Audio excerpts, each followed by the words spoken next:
Now in this video today we're going to be unboxing the SmallRig cage for Sony A6000, a6300, a6400 and a6500. Now the one I bought has a top handle and two added cold shoe mounts for added mounting capability. I will also be going over different ways you can be mounting things to this and the quality of the unit and how good it is and how heavy it is. First, let's get to unboxing this baby. Now here we have the cage, which looks to be quite good quality.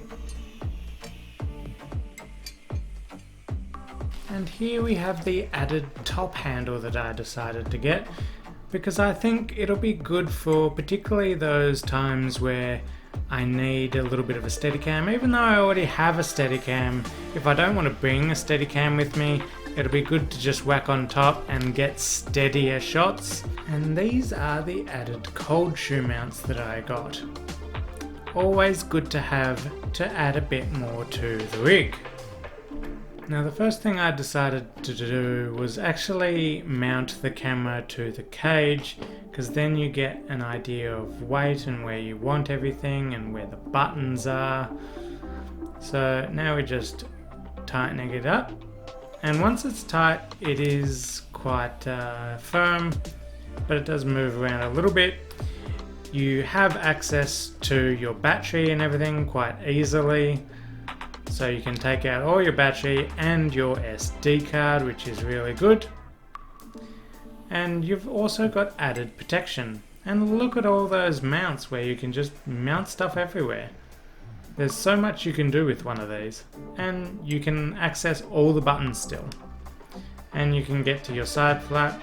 I personally decided to mount the top handle first, so that I could see how much room I had either side of it, what I can fit either side of it with the top handle on, because I would have liked to keep it on most of the time so I don't have to attach and detach it all the time.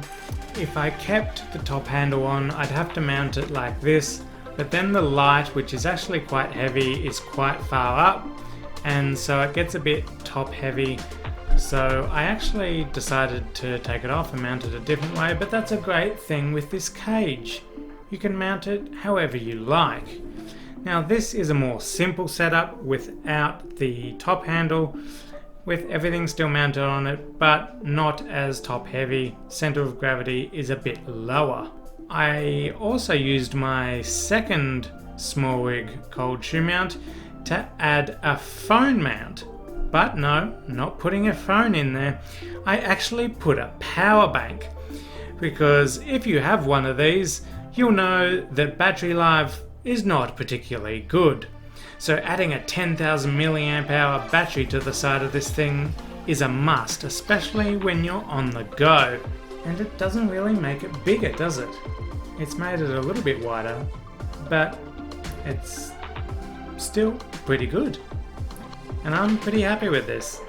I could do with maybe a smaller cable back there, and I'm thinking I'll also add a monitor on an arm so I can monitor the vision a bit better, and also when I'm in front of the camera I'll be able to actually see myself, which would be great, but more on that coming up.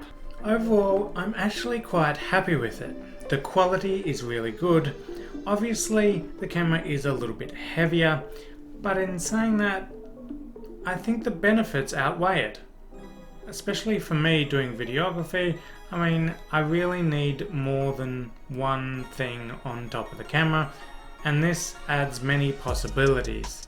So if you're doing some videos and you want to add some added protection to your camera and added mounting points where really the sky is the limit, then yes, you should definitely get one. PS though, don't try to fit anything too large into this cold shoe mount, because then you won't be able to get to your shutter button. As always everybody, hit that like button if you liked it, subscribe for more videos, and I will see you in the next video.